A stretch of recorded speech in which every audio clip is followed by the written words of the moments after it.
Merci de votre accueil, Pierre, d'abord. Merci surtout à l'ORS de venir encore une fois à la Fédération nationale des caisses d'épargne. On est toujours très heureux de vous accueillir. On est membre de longue date de l'Observatoire et puis vos travaux sont toujours très riches pour nous. Donc c'est toujours un plaisir de vous accueillir ici dans les locaux de la Fédération nationale des caisses d'épargne. Pascal Canfin, vous venez moins souvent, mais vous m'avez dit tout à l'heure, vous êtes venu une fois quand même. Donc on est très heureux aussi. Je suis allé récemment à l'agence Lomière pour mon livret A à la caisse d'épargne. Mais c'est une autre histoire. C'est super. Donc ici, vous n'êtes pas dans une agence, hein, vous êtes à la Fédération nationale des caisses d'épargne. Donc c'est la fédération des dirigeants des caisses d'épargne. Au sein du groupe BPCE, hein, qui fait plus de 100 000 personnes, on est ici dans la structure beaucoup plus légère, qui est l'antre des caisses d'épargne, l'endroit où on développe le modèle coopératif caisse d'épargne. Un modèle coopératif qu'on a défini il n'y a pas très longtemps, en 2021. Les caisses d'épargne sont sous le modèle coopératif depuis une vingtaine d'années seulement, alors qu'on a plus de 200 ans d'existence. Et on a juste, il y a 2 ans, défini véritablement ce modèle, qui est donc un modèle de banque 100% régional. 15 caisses d'épargne régionales qui collectent en région, qui prêtent en région, qui décident en région, qui octroient des aides en région, qui embauchent en région, qui achètent en région. Donc des vraies banques régionales. Ici, on les fédère uniquement, mais les banques régionales sont des banques de plein exercice. Ça, c'est la première partie de notre modèle, en 3 parties. La deuxième, on appartient à nos clients sociétaires. Il y a plusieurs banques en France qui appartiennent à leurs clients sociétaires, mais nous, on est 100% régional, on appartient à nos clients sociétaires. Et surtout, on est pionnier dans les transitions de la société. On se définit comme ça, on le revendique.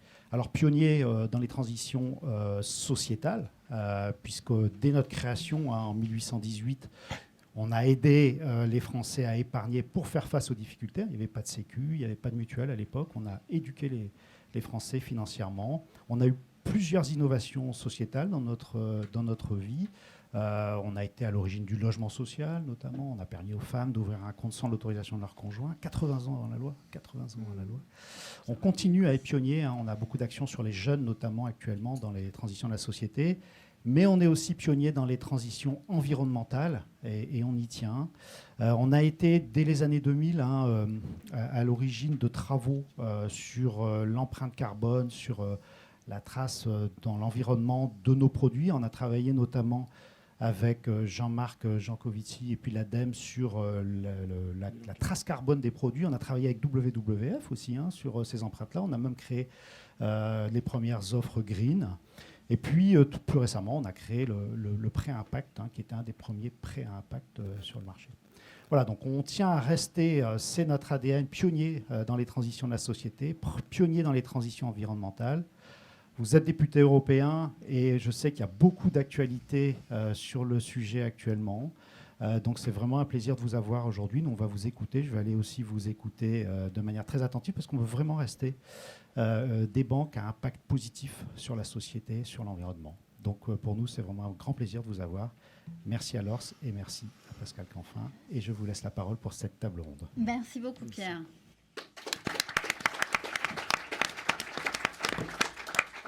Et encore une fois, merci de votre accueil parce que vous êtes fidèle près de votre auditorium et c'est très utile à notre association. Je suis, au nom du conseil d'administration de l'ORS, en mon nom personnel aussi, extrêmement heureuse de vous avoir, Pascal, avec nous aujourd'hui. Vous avez en face de vous les directeurs du développement durable RSE de grandes organisations qui œuvrent en France et à l'international. Et elles sont bien sûr extrêmement impatientes de vous entendre. Vous êtes depuis 2019 président de la commission environnement, santé publique et sécurité alimentaire du Parlement européen. Vous êtes probablement l'un des principaux artisans du Green Deal, celui qui a été à nos yeux le plus tenace dans cette épopée. Je pense que vous nous en direz quelques mots. Vous étiez député européen déjà entre 2009 et 2012, si je ne dis pas de bêtises, avant d'être ministre délégué au développement au ministère des Affaires étrangères. Et puis, vous avez été directeur général du WWF entre 2016 et 2019. C'est d'ailleurs à cette époque-là que j'ai eu la chance de vous rencontrer et de de me servir, entre guillemets, de vous pour aiguillonner un certain nombre de toujours sujets. agréable de savoir Dans les, comme ça mais je après. vous le dis, dans les entreprises dans lesquelles j'étais à l'époque, vous m'avez bien aidé. Voilà. Et donc là, vous êtes, au fond, l'artisan de quelque chose dont on a tous rêvé, sans le formuler exactement de la même façon, parce que ce Green Deal est quand même immense. Vous allez nous dire, je crois qu'il y a 54 propositions. Enfin bon, il couvre tous les sujets qu'on pouvait imaginer de la transition environnementale. Donc on se dit souvent qu'on a l'impression que le législateur était très endormi, très en retard sur toutes ces questions et que vous avez tout fait pour rattraper le retard accumulé sur des questions qui sont en plus d'une complexité sans nom parce que elles sont transformatrices et elles sont très nouvelles dans leur application et dans leurs conséquences. Donc voilà, donc on est, enfin, je ne sais pas comment dire ça, mais on est très admiratif de ce que vous avez fait. On sait très bien à quel point ça a dû être terriblement compliqué, que vous avez dû être l'objet de différentes pressions de tous les niveaux et de toutes parts. Donc on est vraiment très impatient de vous entendre, nous faire au fond le bilan aujourd'hui de ce qui a été mis en œuvre, parce qu'on est toujours tous un peu perdus. Il y a tellement de choses qu'on a envie d'entendre. La manière dont vous hiérarchisez les choses, dont vous mettez en avant un certain nombre de priorités. Et puis, on se permettra, après votre exposé, de vous poser quelques questions. Parfait, merci. Et n'hésitez pas à m'arrêter au moment où vous le jugez opportun pour permettre justement le maximum de questions-réponses. Alors, merci pour les remarques personnelles également, parce que c'est un enjeu politique, c'est aussi un combat de tous les jours et on est en ce moment même dans des batailles très acharnées sur une des lois du Green Deal qui est la loi sur la restauration de la nature. Et j'imagine que vous faites encore l'expérience en tant que directrice développement durable RSE que c'est quand même compliqué d'être climato-sceptique, mais c'est quand même toujours possible d'être naturo-sceptique. Et je pense qu'il faut qu'on arrive à mettre le sujet de la biodiversité, de la nature et tous les co-bénéfices associés au même niveau que l'enjeu climatique. Et c'est un des points politiques de cette bataille en cours. Alors le Green Deal, effectivement, vous faisiez référence dans votre introduction, c'est plus de 54, enfin c'est 54, plus de 50 lois, et je ne parle que de lois, je ne parle pas de communication, de stratégie, etc., etc. Je parle de propositions législatives en dur, dans le cadre du droit européen. Et ça couvre toute l'économie, donc finance, cosmétiques, emballage, énergie, biodiversité, pollution, océan, air marine, etc., etc., etc., voitures, et tout ça, on aura l'occasion d'y revenir. Donc, j'ai peu de doute sur le fait que toutes les entreprises dont les logos s'affichent à ma droite soient directement concernées par le Green Deal, et forcément par plus d'un texte. Et je vous invite, et je pense que c'est vraiment très important dans la fonction que vous occupez, à bien relier les points. Je pense que c'est aussi ça l'exercice d'aujourd'hui, c'est relier les points. Parce que beaucoup d'entreprises vont avoir une vision sectorielle du Green Deal. Donc si je suis dans le packaging, je vais regarder le texte packaging. Si je suis dans les cosmétiques, je vais regarder les textes chimie. Si je suis dans les énergies, je vais regarder le texte sur les renouvelables, etc., etc. Or, ce qu'on essaye de faire, c'est évidemment de déployer des logiques sectorielles, ça va de soi, parce que les textes sont spécifiques, mais c'est aussi et surtout d'aller chercher la cohérence d'ensemble ou le moins de contradictions possibles entre les différents textes de manière horizontale. Et ça, c'est un défi, puisque quand vous changez 50 lois en même temps, je salue Brune, quand vous changez 50 lois en même temps, forcément, vous cherchez un changement systémique. D'accord ? Vous cherchez un changement de système. Et du coup, l'addition de tout ça crée un changement d'une complexité réelle. Et c'est pour ça que moi, j'ai besoin des retours de votre part pour que vous puissiez nous dire « mais attention, là, la loi que vous avez prise il y a 2 ans, elle n'est pas franchement cohérente avec le décret qui est sorti là. Et attention, là, c'est incohérent avec ce truc-là, etc. » Parce que même si on cherche la cohérence, par définition, personne n'est exhaustif et parfait. Donc, on a besoin de votre retour là-dessus. J'insiste là-dessus. S'il y a des choses à me faire remonter après cet échange, soit dans cet échange ou après par mail ou autre, n'hésitez pas, c'est vraiment très très important que vous le fassiez parce que c'est rarement intentionnel s'il y a des choses incohérentes. Maintenant, si je déploie les grandes pages du Green Deal, je dirais que l'acte fondamental, fondateur, c'est la loi climat européenne qui date de 2020 et 21, adoption 21, qui crante dans le droit européen l'accord de Paris avec 2 chiffres clés que vous connaissez bien évidemment, au moins 55% de réduction en 2030, neutralité climat 2050. En 2050, ça peut paraître loin, mais vous le savez aussi bien que moi, voire mieux que moi, pour un certain nombre de business models, c'est un cycle d'investissement, 2 cycles d'investissement, et puis c'est fini, on est en 2050. Bon.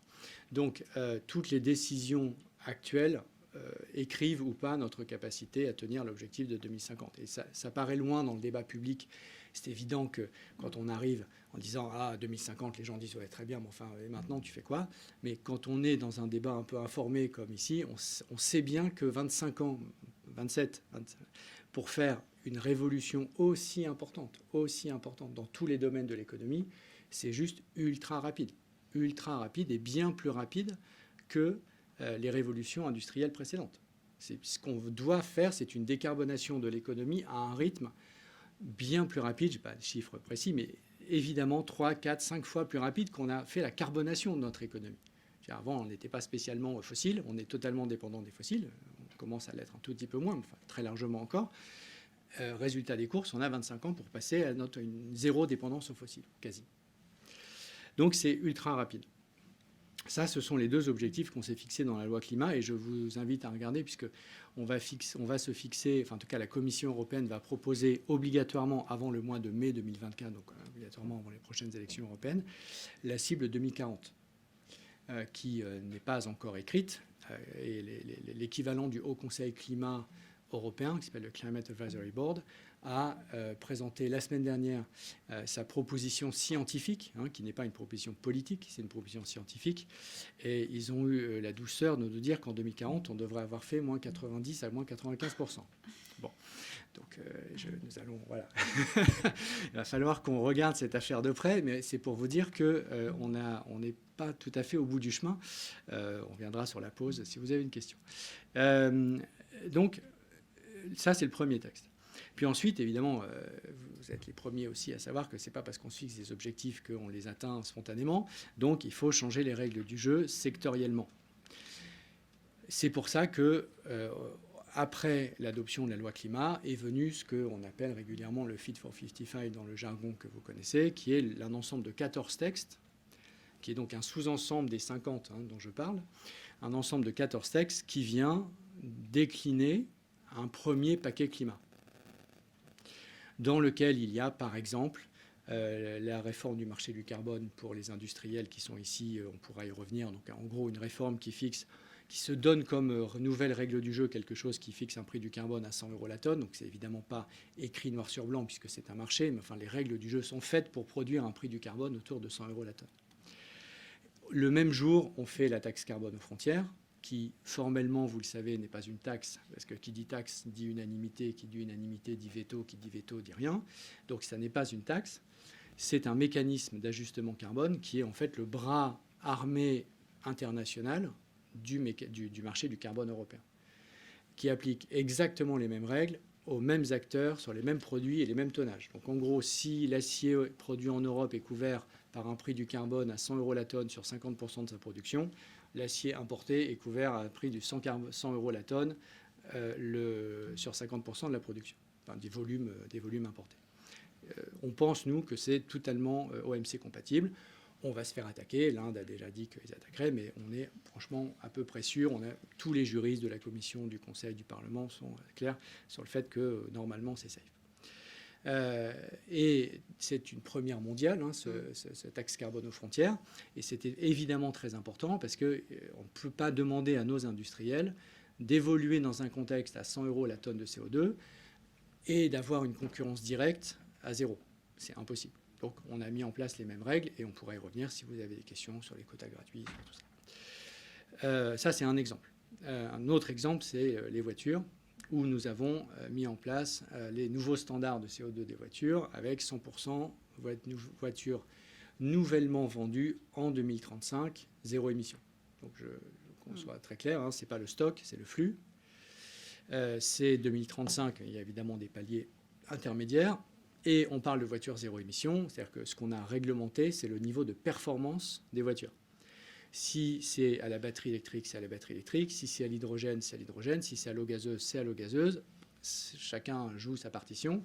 Aujourd'hui, l'immense majorité des constructeurs font le choix d'une technologie, mais qui n'est pas liée à la législation, mais qui est liée à la maturité technologique et au rapport coût-efficacité. On fait maintenant la même négociation sur les camions, où là, le jeu technologique semble plus ouvert, entre l'hydrogène d'un côté, puis la combustible, etc., et électrique de l'autre. Il semblerait que les dernières évolutions qui remontent des constructeurs, c'est que ce soit plutôt l'électrique, mais encore une fois, ça n'est pas un choix technologique du législateur européen. C'est un choix de performance environnementale qui se traduit par un choix technologique des industriels eux-mêmes. Donc on va déployer tout ça, ce qui fait qu'on a fait voiture, véhicules utilitaires légers, c'est fait. On est en train de faire bus et camions. Et une fois qu'on aura fait tout ça, on aura couvert la quasi-totalité. Il reste les 2 roues. Je ne sais pas pourquoi la Commission n'a jamais proposé de texte sur les 2 roues, mais on fera peut-être la prochaine fois. On aura couvert la quasi-totalité de la mobilité routière, qui est, comme vous le savez, le premier poste d'émissions de CO2. Et ça a un impact évident sur votre chaîne logistique, sur les zones d'approvisionnement, etc. Puisque, de facto, je prends cet exemple-là parmi bien d'autres, quand il va falloir électrifier, si c'est l'électricité, la mobilité des camions, ça veut dire qu'il faut mettre des superchargeurs sur les zones autoroutières ou juste autour des zones autoroutières et ensuite sur les zones de livraison, de chargement, de déchargement. C'est évident que c'est là que ça va se passer. Plus quelques équipements type port, etc. Donc c'est très concentré, mais là, ça doit être très, très puissant. Et donc ça m'intéresse de savoir comment vous voyez l'évolution de votre chaîne logistique et les co-investissements nécessaires pour y arriver. En vous ayant dit tout ça, on a déjà parlé de gros sujets et je vous ai parlé de 4 textes sur 50. Donc ça vous donne une idée de tout ce que je n'aurai pas le temps de vous dire dans les minutes qui suivent. Autre élément clé, la réforme des énergies renouvelables. Donc on s'est fixé comme objectif, et ça a été enfin validé hier, après quelques péripéties sur lesquelles je ne reviens pas, ça a été validé le passage à 42,5% d'énergie renouvelable dans la totalité de la consommation européenne, à la place de 22% aujourd'hui, en moyenne en Europe. Ça veut dire quasiment, tout petit peu moins qu'un doublement en 8 ans, 7 ans, de la production de renouvelables en Europe rapportée à l'ensemble de notre consommation. Donc c'est majeur et ça implique du coup, c'est un autre texte, de changer les règles des permis, puisque évidemment au rythme actuel, on n'y arrivera pas. Donc il faut accélérer, il faut faire des appels d'offres plus gros, etc. Mais il faut aussi paralléliser les procédures de façon à ce qu'on puisse, sans rogner sur le droit de l'environnement, aller plus vite. Et il y avait une vraie marge de manœuvre, c'est ce qui a été fait dans la loi française, c'est ce qui est fait dans la directive européenne, qui de toute façon écrasera la loi française lorsqu'elle sera transposée, c'est-à-dire dans les prochains mois. Et ça, c'est fait. Évidemment, qui dit production d'électricité dit marché de l'électricité. Donc, un des autres textes qui peut vous concerner si vous êtes un gros acheteur d'électricité, c'est la réforme du market design, donc la réforme du marché de l'électricité. Où là, on poursuit 2-3 objectifs clés. Le premier objectif, c'est de redonner de la profondeur aux industriels qui sont acheteurs, de façon à leur permettre de passer des contrats de long terme avec les producteurs d'électricité et ne pas dépendre d'une volatilité trop importante sur un marché de court terme. Il ne s'agit pas de casser le signal prix de court terme, d'accord, c'est nécessaire. Il s'agit de le compléter par un marché de long terme, des contrats de moyen terme, type contrat Purchasing Power Agreements, pardon pour l'anglicisme, je ne sais plus comment dire en français. C'est très important pour un certain nombre d'industriels, et notamment dans le contexte de l'IRA, d'être capable de leur dire, bon, vous négociez, et voire même vous êtes directement associé à la fabrication, à la construction d'un parc éolien. 30% de cette production, c'est pour vous via des PPA, à un prix fixe sur 10 ans. Et évidemment, la question spécifique à la France, mais fondamentale pour la France, c'est le traitement du nucléaire là-dedans, qui fait l'objet d'un certain nombre de débats sur lesquels je pourrais revenir si vous le souhaitez. Deuxième élément, c'est de déconnecter le prix du gaz du prix de l'électricité. Donc ça veut dire quoi concrètement? Ça ne veut pas dire qu'on crée deux choses qui ne se parlent plus du tout, parce que sur le marché, on a besoin d'appeler à un moment donné les capacités gazières à court terme. Néanmoins, avec les contrats de long terme, de facto pour tous les acteurs économiques qu'ils veulent, ou pour tous les pays qu'ils souhaitent, c'est possible de déconnecter le prix des contrats de long terme du prix de court terme qui est de facto drivé par le gaz.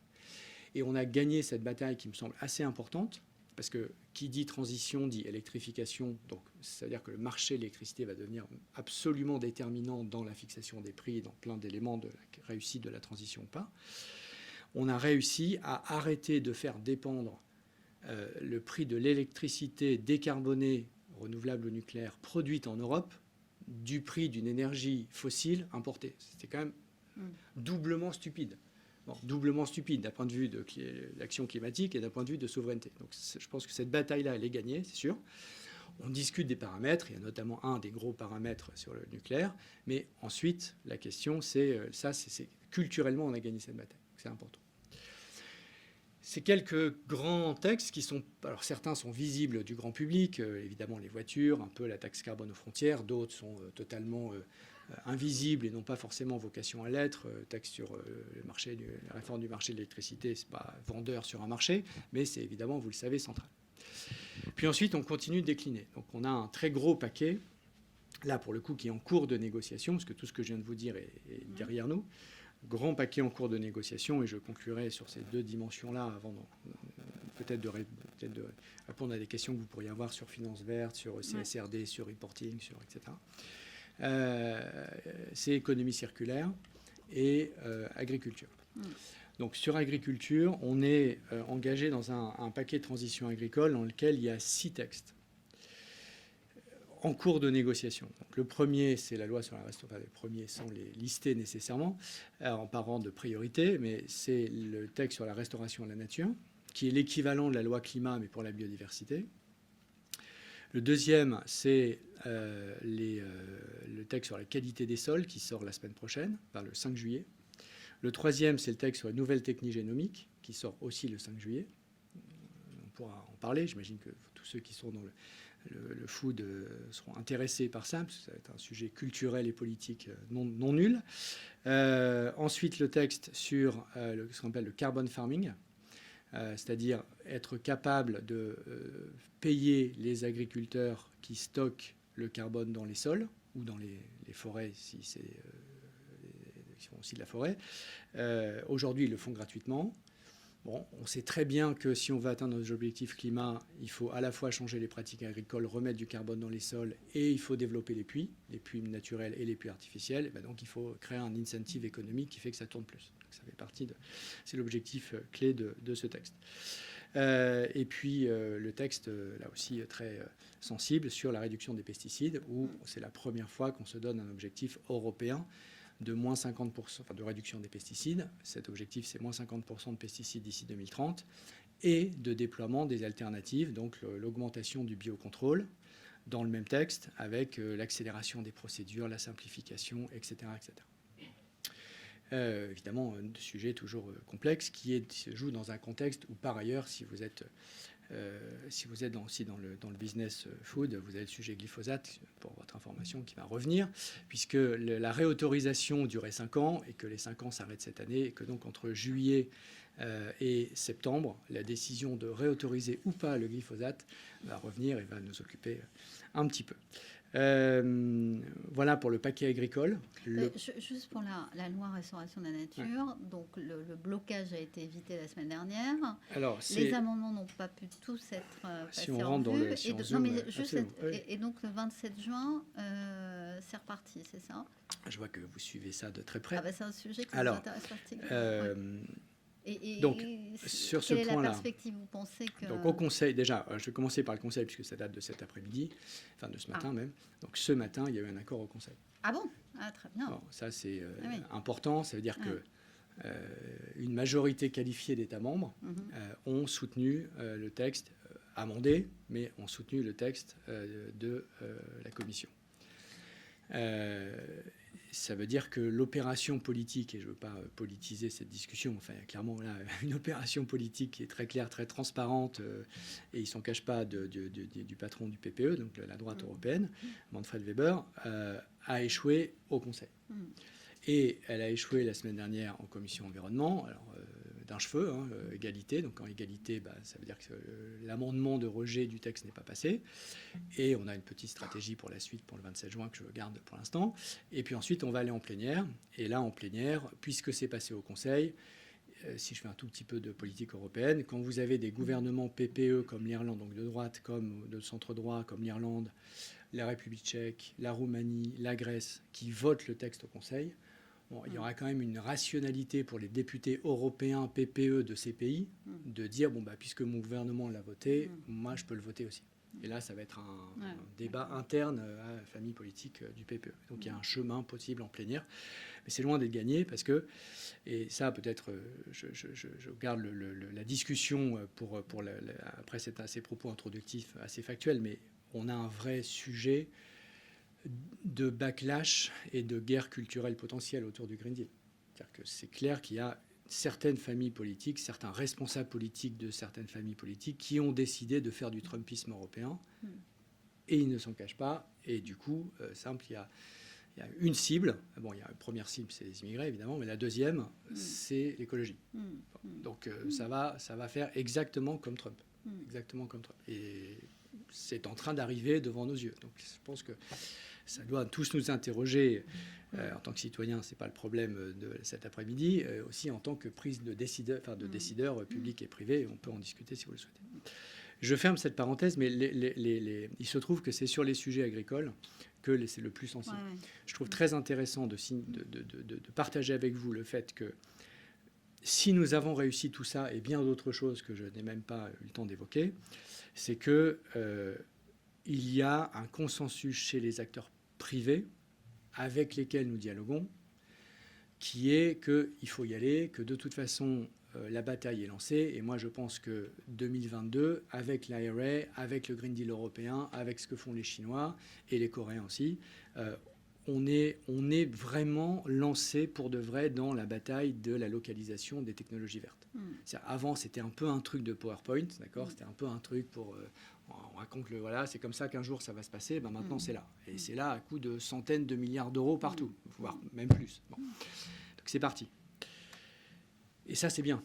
Et ça veut dire que je pense, moi, que le socle politico-sociétal sur plein de sujets, il est quand même solide. Pour les énergies, pour la mobilité, pour l'industrie verte.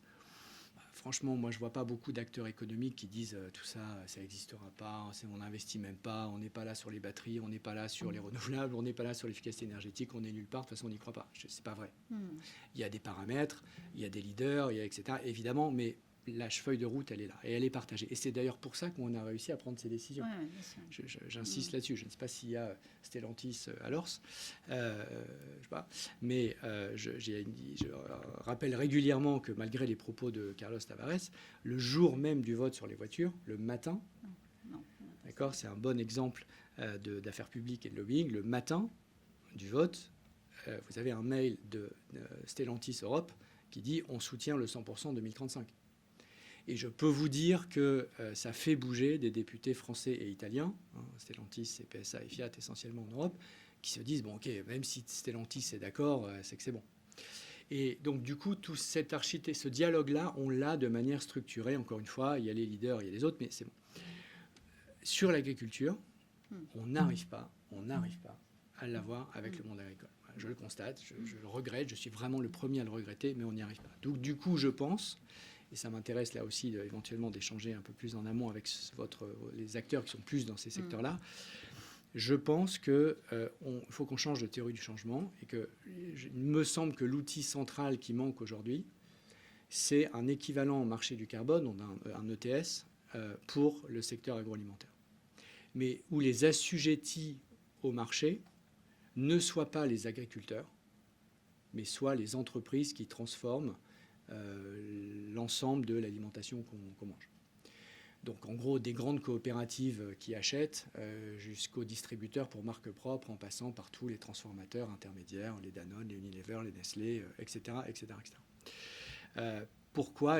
Parce que l'agriculteur est probablement, sur toute cette chaîne, l'acteur économique le plus faible et le plus dépendant. Et donc lui taper sur la tête sans que dans son contrat commercial, même avec sa coopérative, l'exigence qu'on fait peser sur lui ne puisse être reflétée, c'est vraiment pas très smart.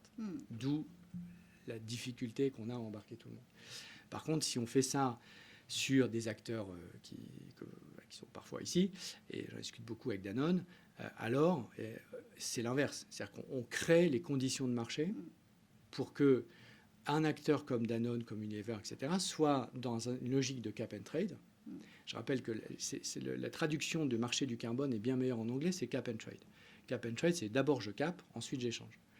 Et donc c'est un marché extraordinairement, c'est de la planification écologique quasiment pure et parfaite. Hein. C'est d'abord je capte, et alors les réductions de l'industrie européenne doivent baisser de 2,6% par an. Puis à l'intérieur de ça, j'échange. Et aujourd'hui, moi, je ne peux pas expliquer pourquoi ArcelorMittal a un objectif de réduction légalement contraignant et Danone n'en a pas. Bon. Et donc, je pense que compte tenu de l'empreinte food sur notre émissions de CO2, sur la biodiversité, etc. Donc, je pense qu'il faut travailler pour que dans la prochaine commission, hein, c'est un sujet de prochaine commission évidemment, on mette en place un cap and trade alimentaire, agroalimentaire, qui fasse que toute la contrainte climat / biodiv, parce que les deux sont quand même largement interconnectés, soit portée par les acteurs de la transformation et pas par les acteurs de la production.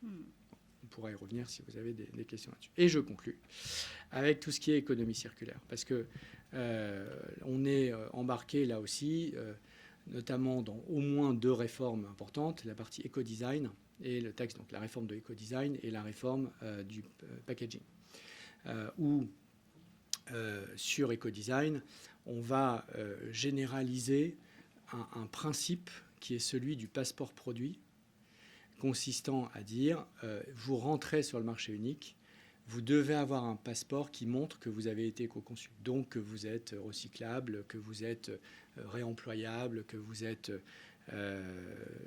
réutilisable, etc. etc. Je cherche l'autre mot, back market, c'est du... merci, reconditionné, etc., etc. Je pense qu'il y a tout ça, c'est absolument pas conçu dès le début et ça doit l'être. Et ça, c'est, on va fixer le cadre transversal. Et une fois qu'on a, ensuite, la Commission a déjà listé un certain nombre de secteurs prioritaires, tout ce qui est électronique, téléphone, ordinateur, etc. Et tout ce qui est textile, par exemple, aussi important, puisque le fast fashion, on le sait, c'est un problème. Donc là, tout ça, ça va changer dans un très grand paquet éco-design. Puis ensuite, on a un paquet circulaire, emballage, où là, en gros, ça revient, je ne dis pas parce que Brune est là, mais à européaniser la loi française, avec quelques, évidemment, éléments qui ne sont pas exactement des copier-coller, mais la philosophie, c'est celle-là. De façon à ce qu'on puisse réellement créer une économie davantage circulaire, davantage non seulement recyclable, mais aussi réemployable, réutilisable, etc., avec tous les sujets qui nous ont occupés à l'époque en France, les consignes, etc., qui reviennent au niveau européen. Qu'est-ce qu'on fait du take-away? Qu'est-ce qu'on fait sur place? Et McDo, et ceci et cela. C'est exactement les mêmes sujets que tu avais eu la chance de traiter à l'époque, que nous traitons en ce moment. Mais on a l'avantage, nous, Français, pour le coup, d'avoir un petit temps d'avance là-dessus, donc c'est assez intéressant. Voilà, je conclus sur la théorie du changement. On ne peut pas faire tout ça si on ne passe pas pour moi, des deals avec les grands acteurs économiques concernés. Et notamment la partie progressiste du business. Je vois à quel point, lorsqu'on arrive à passer un deal avec la partie progressiste du business concernée par la loi X, ça change la donne. Et le meilleur exemple, c'est la loi déforestation importée. Parce que s'il n'y avait pas eu, et j'insiste là-dessus, si des entreprises, on les connaît tous, Danone, Unilever, Nestlé, quelques autres, n'avaient pas pris des engagements zéro déforestation, n'avait pas testé depuis 2014 la façon d'y arriver, n'avait pas développé des nouvelles clauses contractuelles, n'avait pas utilisé les images satellites, etc., ben on serait arrivé avec une intention, mais on ne sait pas comment faire. Ce n'est pas nous, législateurs, de savoir comment on fait. À l'inverse, là, on est arrivé, on a discuté avec OP2B, donc je pense que vous connaissez.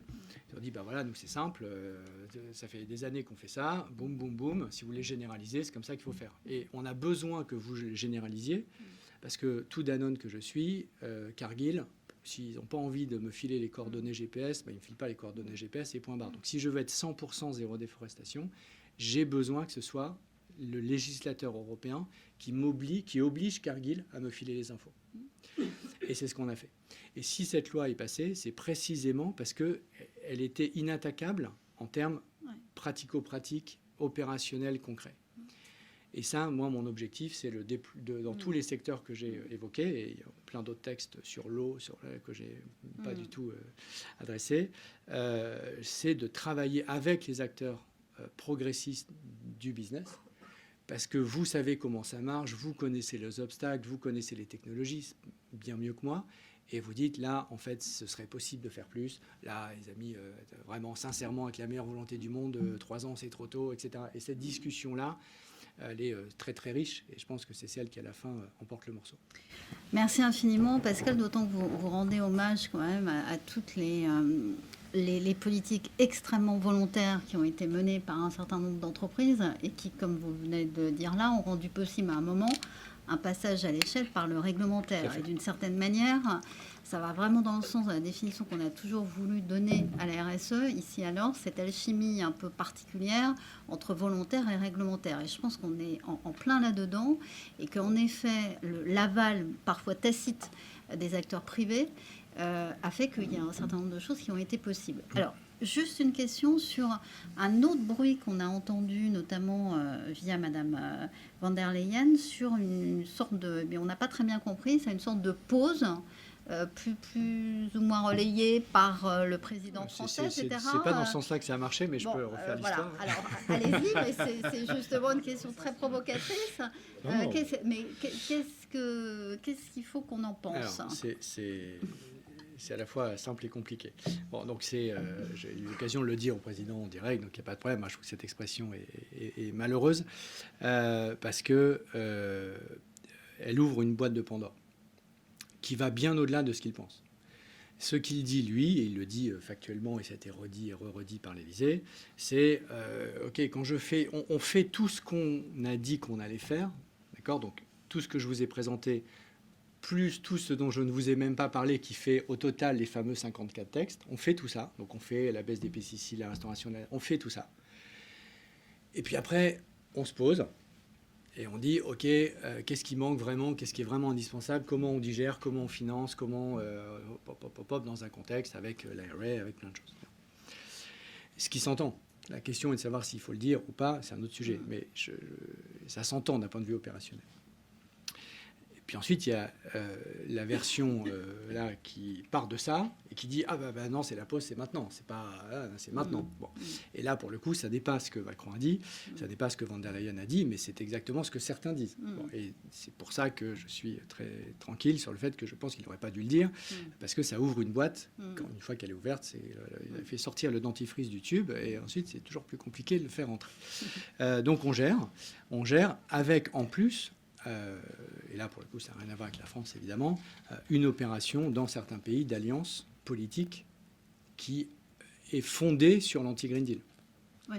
Bon, et là, pour le coup, c'est la bataille politique, c'est pas la vôtre, c'est la mienne, c'est la bataille politique. Mais dans cette bataille politique, je ne vous demande pas de choisir un camp. En revanche, si vous voyez votre intérêt business à ce que vous alliez expliquer à des gens qui sont censés être pro-business qu'en fait, détruire le Green Deal n'est vraiment pas la meilleure idée business du siècle, n'hésitez pas. N'hésitez pas, parce que peut-être ça les fera réfléchir. Je ne sais pas. Mais alors, on pourrait dire, parce que nous, on n'est pas non plus pour la pause, mais pour la progressivité. Vous voyez, par exemple, ce qui a été fait le 9 juin sur les sur la directive CSRD, sur les Tout à fait. GSRS, avec un programme plus, comment dire, installé dans le temps, progressif dans le temps, Tout à fait. ça, je trouve que c'est une réponse extrêmement intéressante. Donc, moi, je vous propose qu'on continue à bien motiver nos présidents et que vous faites en sorte, parce que c'est nous qui sommes après à la manœuvre pour mettre tout ça Absolument. en place. Et j'ai pris que- moi-même voilà. position pour dire qu'il fallait alléger les standards EFRAG, Voilà. qui était quand même un petit enfer de complexité. Et donc, on a simplifié. Est-ce que c'est assez, pas assez? Il y a une consultation, vous allez nous dire ce que vous en pensez. Mais évidemment, il faut que ça reste praticable. Enfin, moi, je le dis, le fait que ce soit praticable par vous est une des conditions de l'ambition. D'accord, souvent, on dit c'est le pragmatisme, c'est la résignation. Ben non, c'est l'inverse. Si c'est pas praticable, de toute façon, ça se fait pas. Donc, c'est pas spécialement ambitieux de faire quelque chose que personne ne fera. Bon. Donc, il faut que ça reste praticable. Et c'est pour ça que je vous disais en introduction, n'hésitez pas à me faire remonter tout ce que vous jugez sur pièce, sur la base des convictions qui sont les vôtres et de l'expertise qui est la vôtre, ce qui n'est objectivement pas cohérent, pas praticable. Et justement, moi, je suis le premier à l'écouter. Sylvain Lambert. Et là, j'ai ouvert moi-même la boîte de Pandore. Non, J'ai fait sortir le pas du dentifrice tout, du pas dessus. du tout, pas du tout. Vice-président de l'ORS. Vas-y. Voilà, donc justement, moi ce matin, j'étais avec un groupe de PME et de TI de la région lyonnaise et on parlait de ce sujet. De Et- quel sujet? Alors la CSRD, le sujet qu'on vient d'évoquer là, donc elles regardent avec attention puisqu'elles ont bien observé que pour la plupart, elles allaient être jusqu'à une taille plus petite, en tous les cas aujourd'hui, concernées. Donc elles ont entendu à la fois la pause, avec tout ce qu'on peut entendre, ce que vous avez dit dans la pause, à la fois la pause de votre version et la pause de la boîte de Pandore, c'est-à-dire, tiens, ça va peut-être s'arrêter. Et ils ont vu aussi vos interventions sur l'appel à l'allègement, en tous les cas, du travail de l'EFRAG. Et aujourd'hui, la question qui se pose, même si un certain nombre d'entre eux, pas tous, parce qu'on rentre dans la technique, ont vu le projet qui est en consultation, donc avec plus un temps, non pas d'allègement total en termes de suppression d'une thématique des normes, mais plutôt de donner plus de temps à le mettre en œuvre. On sait que c'est un projet, qu'il y a une consultation, mais qu'est-ce que vous pourriez nous dire, donc, au moment où on est en train de se parler, de l'ambiance au Parlement, et vous parliez des forces en puissance, autour de ces standards qui, à la fois, sont attendus parce que les gens ont commencé à se préparer. La réalité du terrain, c'est qu'ils ont été déjà diffusés, et que les entreprises, même en disant « c'est compliqué », ont commencé à bosser. Donc, qu'est-ce qui va se passer entre maintenant et fin juillet? Quelles sont un peu les forces en présence là-dessus? Alors, donc,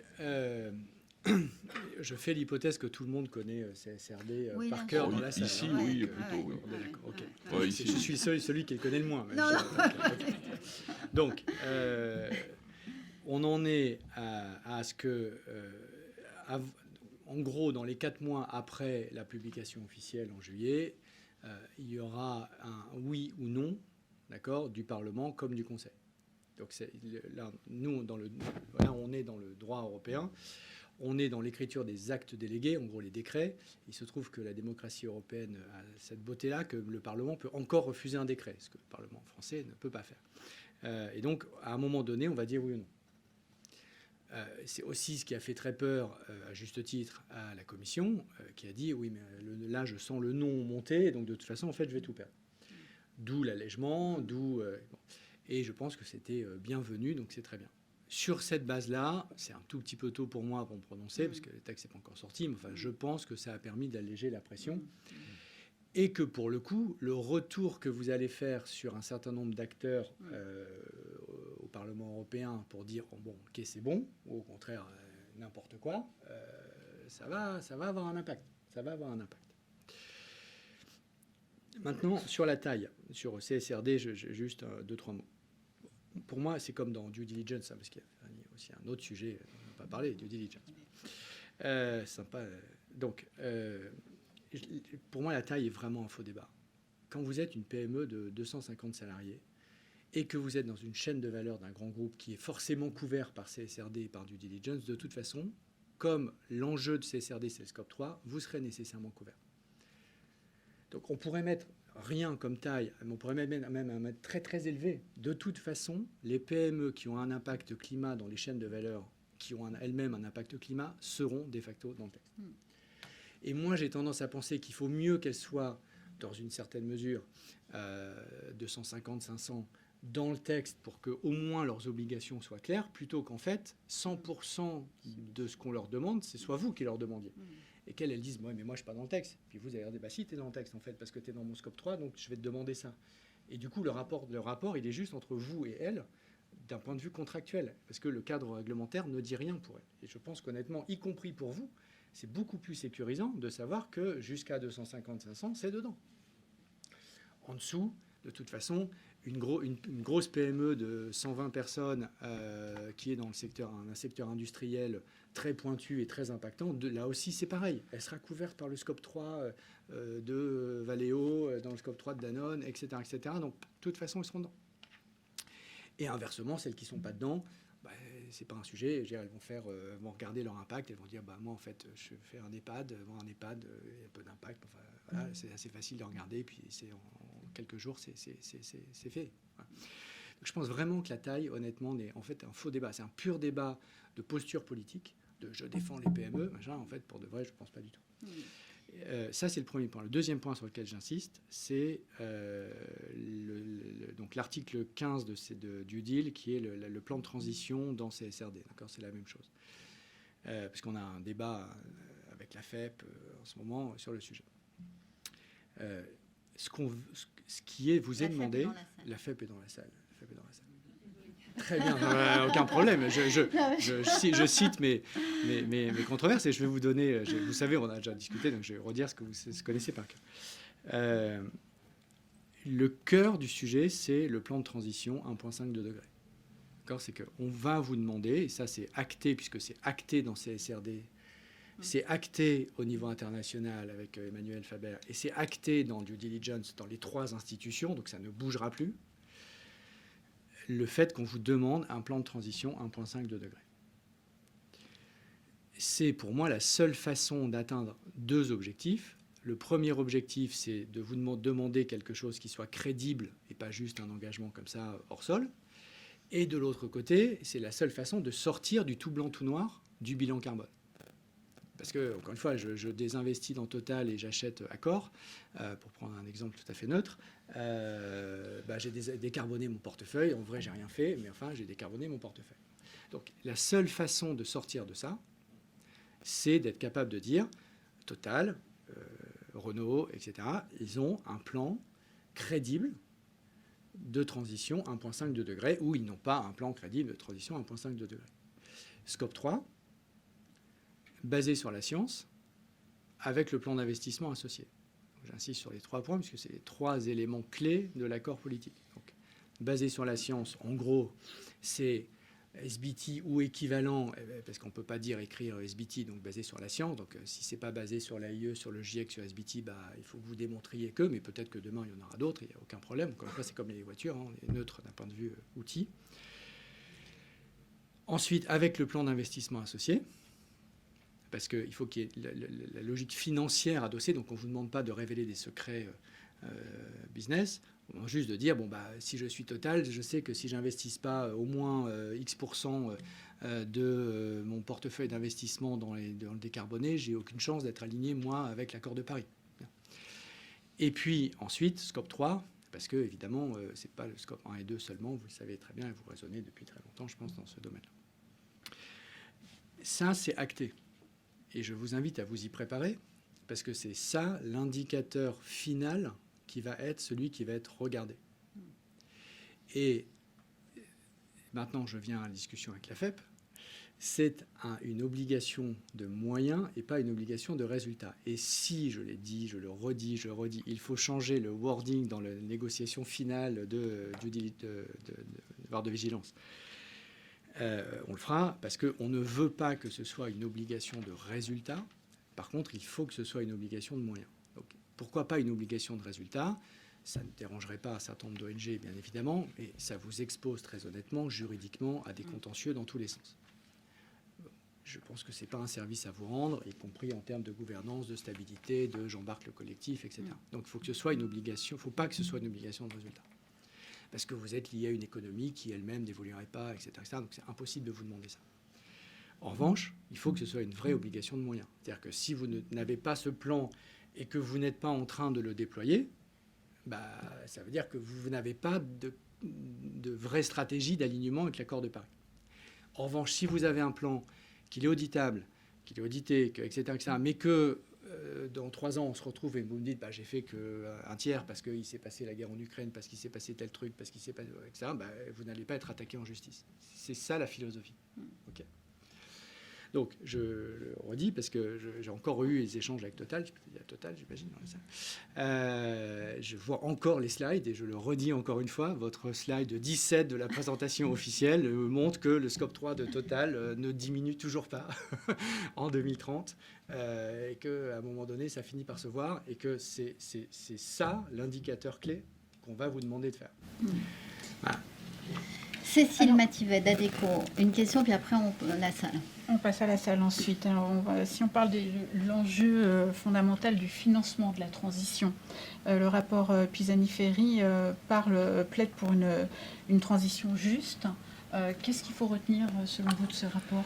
Alors, il se trouve que là, je prends une autre casquette qui est ma casquette Renaissance, où avec Bruno Le Maire, on va pour la première fois écrire le chemin crédible de financement de la transition en France. Et on va le faire d'ici la fin du mois. Ça fait déjà des semaines et des semaines que tout le monde y travaille. Mais il y a un conseil de planification écologique le 5 juillet. Et c'est extrêmement clair pour tout le monde, pour le président, pour la première ministre. Si le 5 juillet, il n'y a pas un chemin clair de financement de la transition à l'échelle française, là, je réponds à l'échelle française parce que c'est celle qui a vraiment une horizon temporel extrêmement bref, il y aura un problème de crédibilité, et je suis le premier à le dire. C'est extrêmement clair. Donc, la question est d'éviter 2 pièges. Le premier piège, c'est le piège de la mesure pour la mesure. Donc, le lundi, c'est taxer les jets, le mardi, c'est taxer les super profits, le mercredi, c'est l'ISF vert, puis en fait, le jeudi, c'est pas l'ISF vert, c'est encore autre chose. Donc, la mesure devient le totem pour elle-même. Bien ou mal, peu importe, mais ça devient l'objet politique. Or, nous, ce qu'on veut faire, c'est un plan de financement, c'est pas une mesure. Et inversement, l'autre écueil, dans lequel certains peuvent tomber, c'est de dire non à tout. Et à la fin, une fois que j'ai dit non à tout, j'ai toujours pas mon plan de financement. Bon, et donc, entre les deux, il doit y avoir un chemin. Et s'il n'y a pas de chemin, c'est qu'il y a un problème. Donc, on a 10 jours pour écrire ce chemin avec Bruno et avec Bruno Le Maire, avec toutes les équipes du SGPE, puisque le SGPE, le secrétaire général de la planification écologique, a travaillé depuis 1 an sur tous ces sujets de manière extrêmement détaillée. Le groupe Caisse des dépôts, dans sa diversité, est totalement associé à ça. Ça fait un gros paquet. Et on a le raisonnement suivant, et je ne rentre pas plus dans le détail. Le raisonnement suivant est... le rapport de Jean Pisani-Ferry, de Selma, il reprend en gros les chiffres du SGPE, puisque ça a été fait en bonne intelligence. Donc c'est 60 milliards de plus de financement climat dans l'économie par an, public et privé. J'insiste là-dessus parce que parfois, on a l'impression que c'est que du public. C'est public et privé, donc c'est tous vos investissements. Les Taïwanais qui mettent 5 milliards dans les batteries, tout ça, ça fait plus 60 milliards par an. Sinon, on n'atteint pas les objectifs qu'on s'est fixés, notamment les objectifs du Fit for 55. À l'intérieur de ces 60, il est maintenant admis qu'il y a en gros un effet levier moyen qui varie selon les secteurs de 1 à 3. Donc, c'est 20 publics, 40 privés, entreprises et ménages. Donc, ça veut dire qu'il manque 20 milliards d'investissements publics et 40 milliards d'investissements privés. Pour générer ces 40 milliards d'investissements privés, il y a un premier outil qui s'appelle la norme et notamment le Green Deal. Je crois que je viens de le détailler. Les constructeurs automobiles, les filières des batteries, etc., les alternatives au plastique, les biocontrôles, etc., etc. Tout ça, c'est des investissements dans lesquels vous êtes engagés parce qu'il y a des règles du jeu qui bougent. Donc ça remplit la case 40 milliards. Et puis, les 20 milliards publics qui, parfois, sont totalement nécessaires pour faire levier sur vos propres investissements. Donc là, c'est de la BEI, de la Caisse, de l'association publique-privée, etc. Et ces 20 milliards publics, ça ne veut pas dire 20 milliards de crédits budgétaires publics. Ça veut dire X de crédits budgétaires publics. Là, pour l'instant, je me réserve la réponse. Je vous donnerai ça dans quelques jours. X de crédits budgétaires publics qui eux-mêmes font levier. Parce que, par exemple, je vous donne un cas très concret de celui à la fois de la BPI comme de la BEI. Quand vous avez un de crédit budgétaire qui vient en garantie d'un prêt BPI ou BEI, la BPI ou la BEI prête 5, et ce prêt de la BPI et la BEI génère un écosystème qui fait qu'à la fin, il y a 15. Donc ça, c'est le schéma ultime de l'effet de levier parfait de 1 à 15. Maintenant, vous prenez l'isolation d'une passoire thermique d'un ménage pauvre, l'effet de levier est de 0. Donc, entre l'effet de levier de 0, parce que personne ne va mettre une bille dans cette affaire, jusqu'à l'effet de levier de 15, il y a forcément au milieu quelque chose qui fait que pour générer les 20 milliards d'investissements publics supplémentaires, il faut X de crédit budgétaire de plus. Et une fois qu'on a défini ce X de crédit budgétaire de plus, on se dit comment on y arrive. D'accord ? Mais il faut reprendre le problème par le bon bout. Le bon bout, c'est l'output, c'est pas l'input. Enfin, c'est stupide en termes d'impact de raisonner sur combien je mets et non pas qu'est-ce que je fais à la fin. Bon. Dans un monde idéal, si j'ai besoin de mettre 0, je mets 0, et tant mieux. Bon. Donc, on raisonne comme ça et on va arriver dans 10 jours à avoir craqué tout ce qui doit encore être craqué et on présentera un plan de financement de cette transition qui sera pour la première fois crédible, réaliste, optimisé, mais sourcé, transparent, critiquable, etc. Ce que jamais personne n'a fait jusqu'à présent. Et donc, mon rôle, c'est d'aboutir à ça dans 10 jours. Et à ce moment-là, on pourra discuter à l'intérieur de ça des mesures qui auront été prises. Et certaines seront trop à gauche, trop à droite, trop ceci, trop anti, mais on discutera sur la base de quelque chose de concret.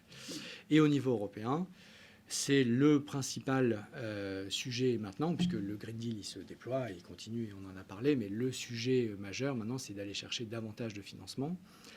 Donc c'est le fonds de souveraineté qui a été de 10 milliards de plus, qui a été annoncé aujourd'hui par Van der Leyen. C'est évidemment la réponse à l'IRA. Et là, moi, c'est pareil, je suis très preneur de votre retour sur l'IRA, avec un tout petit bémol, c'est quand même qu'il y a beaucoup de storytelling. Enfin, les Américains font fort à Hollywood, là, ils nous font quand même un vrai truc d'Hollywood vert. Bon, parce que la réalité, c'est quand même qu'ils ont budgété, enfin, ils ont un truc à 400 milliards. Là, Goldman Sachs dit en fait, ça va coûter 1200 milliards. 800, et comme le 100% du financement de l'ARS est de la dette, à un moment donné, 800 milliards de dettes, ça finit par se voir. Bon. Et le Trésor américain se dit, ouais, mais enfin, c'est sympa cette affaire, enfin, c'est quand même 800 milliards de dettes de plus que prévu. Et du coup, il commence, dans toute l'écriture des décrets, il commence à fermer le jeu. Sur le contenu local, sur la dépendance à la Chine, sur le nombre de véhicules électriques qui est éligible, etc. Donc en fait, je pense qu'il y a eu une sorte d'effet de waouh, c'est le rêve. Là. Il y a un vrai sujet, évidemment. Je ne dis pas qu'il n'y a rien, mais il y a eu un côté comme ça, un peu emballement. Et je pense que beaucoup de gens vont revenir dans 6 mois, dans 1 an, lorsqu'il va falloir que les décrets auront été écrits, se dire, finalement, c'est peut-être pas si intéressant que ça. Merci infiniment, Pascal. Alors, Pascal Canfin, à 18h05 des interviews, 10. Il nous reviendra un peu après. On pourra continuer à discuter avec lui pendant le cocktail. Mais je vous passe la parole dès maintenant jusqu'à 18h10 pour lui poser des questions que vous avez sans doute au bout de la langue. La parole est à vous. Brune, est-ce qu'on peut avoir... Merci beaucoup, Géraldine. Merci beaucoup, Pascal. D'abord, bravo pour la décision du Conseil sur la biodive et la mission finance. On sait que tu es derrière tout ça et c'est très important. Question rapide, pour qu'une entreprise elle réussisse à atteindre avec succès tous les objectifs qui sont fixés dans le Green Deal, et encore une fois, merci parce qu'on a besoin de ce genre de régulation, il faut que les questions sociales soient traitées. Évidemment, les entreprises ont un rôle majeur à jouer pour participer à l'apaisement du tissu social, mais on le sait, le Green Deal va avoir des bouleversements majeurs sur la société. Et donc, dans ces conditions, quel partenariat entre les entreprises et l'État, et quelles mesures aussi au niveau européen? Je sais que c'est un souci de préoccupation important pour toi. Est-ce que tu peux le partager avec nous tous? Parce que c'est un élément qui est souvent quelque part mis sous le tapis alors qu'il est majeur, et c'est ça qui va faire que des partis politiques vont se saisir du Green Deal pour faire du judo et du coup l'annuler. Merci de soulever ce point. Je pense qu'il faut bien distinguer l'aspect social offre et l'aspect social consommateur, parce que c'est quand même deux choses très différentes.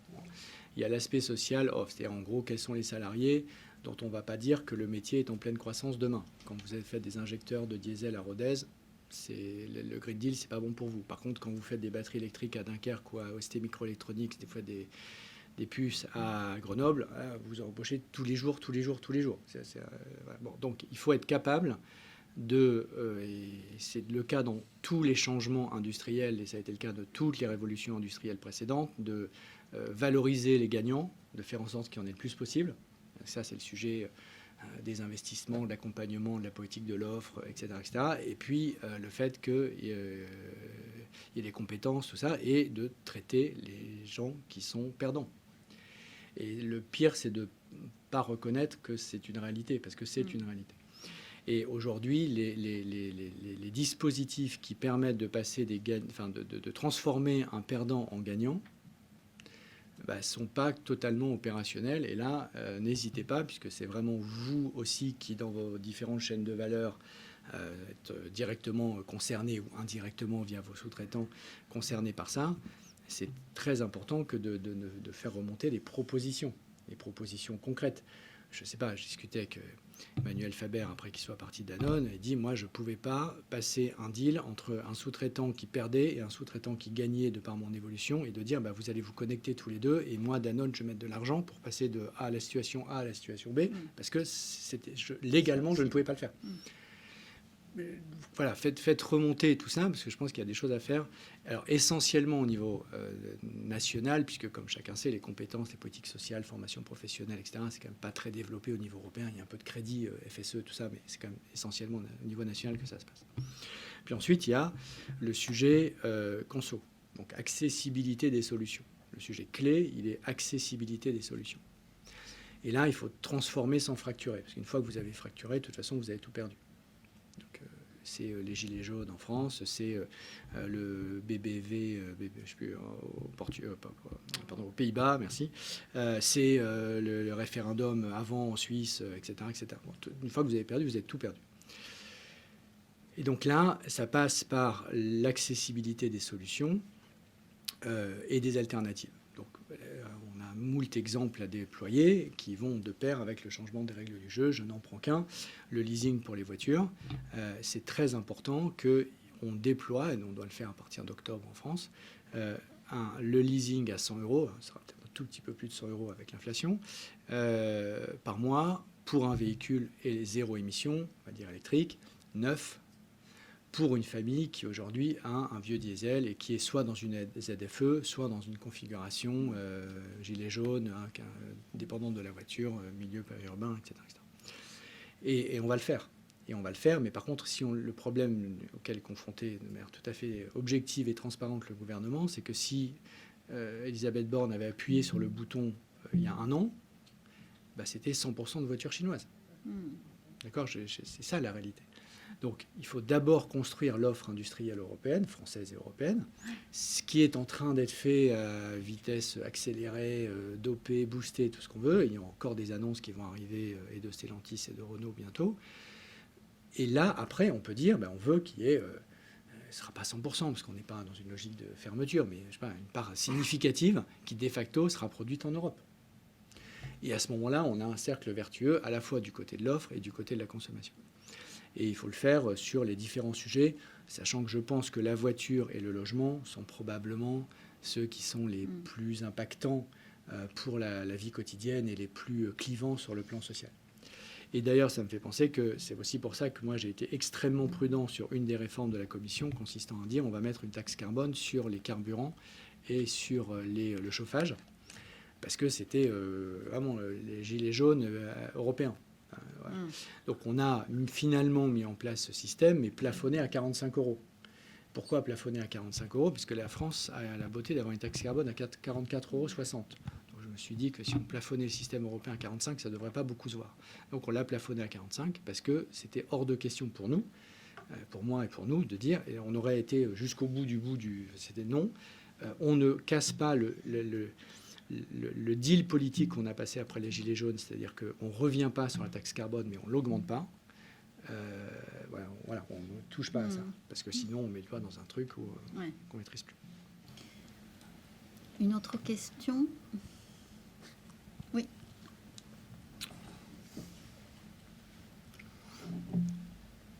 Bonjour, Frédéric Pinglot, je suis en charge du développement durable chez Schneider Electric. Donc, j'ai eu le plaisir depuis quelques années de lire les textes et de les mettre en œuvre, à la fois du droit français et les textes européens. Et j'ai le plaisir aussi de présider le groupe de travail sur le reporting à l'ORS. Et on travaille donc beaucoup sur la CSRD, ESRS et puis la matérialité. Je voulais savoir un petit peu votre lecture sur l'évolution de la matérialité dans les ESRS. Il y a un an, l'EFRAG proposait un texte avec un principe de présomption réfutable dans lequel tout était présupposé matériel sauf démonstration, etc. Aujourd'hui, la Commission propose un texte qui est 100% soumis à la matérialité. Est-ce souhaitable? Est-ce que c'est trop pour la comparabilité? Qu'est-ce que vous en pensez, vous? Je me pose la question, Parce que figurez-vous. je trouve que c'est pas moi qui vais le mettre en œuvre. Donc, qu'est-ce que vous en pensez? Parce que moi, ce qu'on me dit, ce que Emmanuel Faber me dit, etc., c'est justement, le truc est suffisamment ancré pour qu'une entreprise qui dise non, mais en fait, le climat, c'est pas matériel, mais en fait, ça l'est, très très vite, elle soit rattrapée par la patrouille. Parce que c'est à la marge, vous pouvez toujours, mais sinon, ça n'a pas de sens. Donc, lui, il dit c'est pas un sujet. Et par contre, le fait d'avoir allégé la présomption de matérialité calme un peu tout le monde, y compris les personnes auxquelles vous faisiez référence tout à l'heure. Donc voilà, maintenant c'est pas moi qui vais le mettre en œuvre, donc preneur de votre analyse. Claire Tutenuy. Merci, Claire Tutenuy, entreprise. Attends, le micro. Voilà. Claire Tutenuy, entreprise pour l'environnement. Beaucoup des politiques dans les 54 vont entraîner quand même des augmentations de coûts. Alors, il y en a qui sont compensés par le mécanisme aux frontières, mais qui est quand même très très limité à des biens intermédiaires, en très petit nombre. Il y a des effets commerce extérieur, même la non-déforestation importée, on va avoir la traçabilité, mais on ne va pas avoir une limitation des volumes, et donc on va importer quand même... Ah non, vous ne rentrez pas. Hein. Enfin, je reviendrai. On va voir ce qu'on rentre ou pas. C'était un peu ma question. Est-ce qu'on arrive à avoir philosophiquement des contraintes sur le commerce extérieur ou des limites ou des conditions qui vont permettre à l'industrie européenne de survivre sans être délocalisée systématiquement, on va dire. Et l'industrie et l'agriculture, parce qu'aujourd'hui, c'est un problème aussi pour le monde agricole. Je rebondis là-dessus, et c'est une dimension que je n'ai pas du tout évoquée et qui mériterait juste qu'on en parle pendant une heure. Évidemment, tout ce qu'on fait implique de jouer sur la puissance du marché unique. D'accord ? C'est-à-dire qu'on est le premier marché au monde. Rappelons-nous à nous-mêmes que nous sommes le premier marché au monde. En valeur, pas en volume, les Chinois et les Américains sont, mais en valeur, on est devant. Donc, aucune entreprise ne peut se passer du premier marché au monde. Ce qu'on fixe, c'est des règles d'entrée dans le marché unique. Sur la taxe carbone aux frontières, c'est de dire, si vous êtes turc ou chinois, vous arrivez avec votre acier, votre alu, si il ne paye pas, il paiera. Ensuite, vous allez me dire, oui, mais les voitures. Bien sûr. Donc, un an avant l'entrée en vigueur effective du mécanisme d'ajustement carbone, puisqu'il y a 3 ans de période de transition pour tout le monde, y compris pour nos propres industriels, avant que le truc parte vraiment. Pourquoi ? Parce qu'il faut d'abord pour adapter tout le monde, que le signal soit clair, mais que chacun ait le temps de s'y adapter. Et deuxièmement, parce qu'on est les premiers au monde à le faire. Donc il faut mettre en place le système d'information. Évidemment, certains que je ne vais pas nommer vont chercher à tricher. Donc on a une clause anti-triche, etc., etc. Tout ça prend du temps. Mais dans 3 ans, c'est parti. Et 1 an avant, donc en 2025, la proposition de CBAM sera obligatoirement amendée par la Commission pour y intégrer les biens transformés qui sont susceptibles de délocalisation. Et tout le monde a en tête la voiture, parce que l'acier, vous l'amenez à Flins, il faille le CBAM, vous l'amenez à Tanger, vous amenez la voiture de Tanger à l'Europe, vous ne payez pas le CBAM. Renault me dit qu'ils n'ont pas du tout l'intention de tricher, je les crois, mais on leur a dit quand même que de toute façon, ça ne servait à rien d'essayer, parce que dans 2 ans, la règle du jeu aura déjà changé avant même que le texte entre en vigueur. Puis ensuite, il y a les sujets agricoles. Les sujets agricoles, on a les sujets des clauses miroirs. Donc ça, c'est absolument clé dans l'acceptation politique et sociétale par nos agriculteurs. Moi, je ne peux pas défendre, et là-dessus je suis totalement d'accord avec Christiane Lambert, je ne peux pas défendre le fait qu'on interdise un truc chez nous, mais que les cerises turques qui viennent en Europe avec le même pesticide qui est interdit chez nous rentrent sans aucun problème. C'est indéfendable, c'est impossible. Donc, la bataille qu'on a menée et qu'on commence à gagner, c'est les clauses miroirs. Donc, on a gagné la première clause miroir sur les néonicotinoïdes, les fameux néoniques sur les betteraves, etc. Donc, ça y est, c'est fait. 1er janvier 2023, elle est en vigueur. Il faut toujours, c'est les règles de l'OMC, c'est le process, machin que ça, il faut 3 ans. Donc elle sera effectivement opérationnelle au 1er janvier 2026. C'est long, c'est trop long, mais avant, il n'y avait juste rien. Bon. Deuxième élément, sur l'élevage, on est en train de faire la même chose sur le poulet, notamment importé de Thaïlande, de Brésil et d'Ukraine. traîne d'autres sujets bien plus importants que le poulet. Enfin, pour la filière poulet, il y a un petit sujet poulet. Et donc, on va faire en sorte que... Voilà, on a gagné la bataille culturelle au Parlement, c'est fait. Maintenant, on est dans la négociation finale. Mais je veux dire, on n'a jamais été aussi près d'avoir des clauses miroirs en dur pour les agriculteurs. Et puis, le sujet forêt. Non, le sujet forêt, c'est la loi la plus radicale qu'on puisse prendre. D'accord, c'est si vous n'êtes pas capable de démontrer que vous n'êtes pas zéro déforestation, vous ne rentrez pas sur le marché européen. C'est pas vous ne rentrez pas. Alors évidemment, pour ne pas rentrer, il faut se faire choper par la patrouille, donc par les douanes. C'est pour ça qu'on a mis dans la loi un niveau de contrôle extrêmement élevé pour toutes les importations qui ont trait à cette aux commodités dont on parle. C'était un des problèmes de ceux qui sont dans le bois, de Timber, le texte apparemment, parce qu'il n'y avait pas assez de contrôle douanier. Donc là, on a totalement changé, et on a tiré les leçons de ça. Donc non, je pense vraiment qu'on est en train de construire, et je vais m'arrêter là, on est en train de construire une Europe puissance. C'est-à-dire une Europe qui s'affirme, y compris dans sa capacité commerciale, géopolitique, à affirmer ses propres règles du jeu et de dire, tu produis où tu veux, mais si tu veux vendre chez moi, tu vas respecter un certain nombre de règles, qui sont celles que je fais respecter auprès de mes propres producteurs. Et si on ne faisait pas ça, sincèrement, je ne pourrais pas une seconde venir devant vous pour dire je vais voir le salarié ou la direction d'ArcelorMittal et lui dire toi tu vas payer 100, mais en fait c'est indéfendable. Donc c'est vraiment absolument stratégique et central, et on a gagné cette bataille culturelle. On a gagné cette bataille culturelle. C'est un combat de tous les jours, mais je peux vous dire qu'en 3-4 ans, le chemin parcouru à Bruxelles et dans le consensus européen sur ces sujets est vraiment majeur. Merci infiniment.